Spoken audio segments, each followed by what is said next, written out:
অর্থনীতি, প্রযুক্তি সহ সব বিষয়ে চীনের সঙ্গে সম্পর্ক আরও জোরদার করতে চায় বর্তমান সরকার। দেশটির সঙ্গে বাংলাদেশের সম্পর্ক পারস্পরিক স্বার্থ রক্ষার উল্লেখ করে স্থানীয় সরকার মন্ত্রী মির্জা ফখরুল ইসলাম আলমগীর জানান, রোহিঙ্গা সমস্যা সমাধানে চীনের হস্তক্ষেপ চেয়েছেন তারা। জবাবে চীনের রাষ্ট্রদূত বলেন, রোহিঙ্গাদের নিজ দেশে ফেরত পাঠাতে দুদেশের মধ্যে মধ্যস্থতা করতে প্রস্তুত বেইজিং। মাহিলা ইসলামের রিপোর্ট।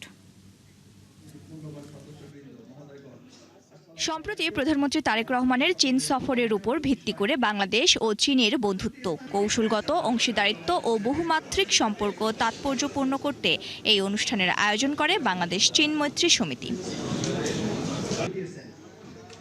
এ সময় চীনের সঙ্গে বাংলাদেশের যে মর্যাদাপূর্ণ সম্পর্ক রয়েছে তা তুলে ধরেন চীনের রাষ্ট্রদূত ইয়ং ওয়েন। প্রধানমন্ত্রী তারেক রহমানের চীন সফরের সাফল্য অর্জনগুলোও সামনে আনেন মন্ত্রীরা। China-Bangladesh cooperation will continue to expand into broader areas, reaching a high level and deliver even greater benefit to our two countries and the peoples.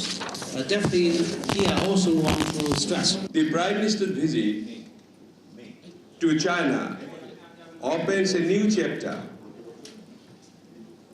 of opportunity through constructive dialogue and enhanced collaboration.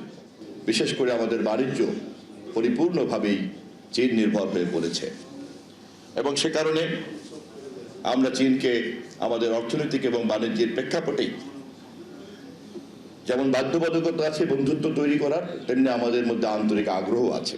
Bangladesh চীন সম্পর্ক বিষয়ক এই অনুষ্ঠানে প্রধান অতিথির বক্তব্যে স্থানীয় সরকার মন্ত্রী বলেন, দুদেশের সম্পর্ক বর্তমানে অনন্য উচ্চতায় রয়েছে।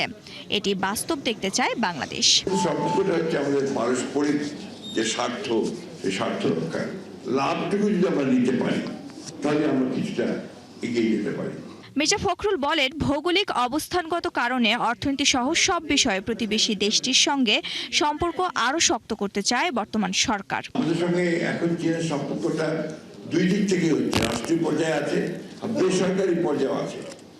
চীনে আমি বেশ কয়েকবার গেছি, এখন দেখি রিসেন্টলি দেখছি যে আমাদের ছেলেরা তারা চীনে যাচ্ছে। বাংলাদেশ চীনের সম্পর্ক ঐতিহাসিক ও অবিচ্ছেদ্য মন্তব্য করে বিএনপি মহাসচিব বলেন, এতে কেউ ভাঙন ধরাতে পারবে না। তো নিরাপদ বোধ করি যখন চায়নার সঙ্গে আমাদের সম্পর্ক দৃঢ় হয়। মাহিলা ইসলাম, ৭১, ঢাকা।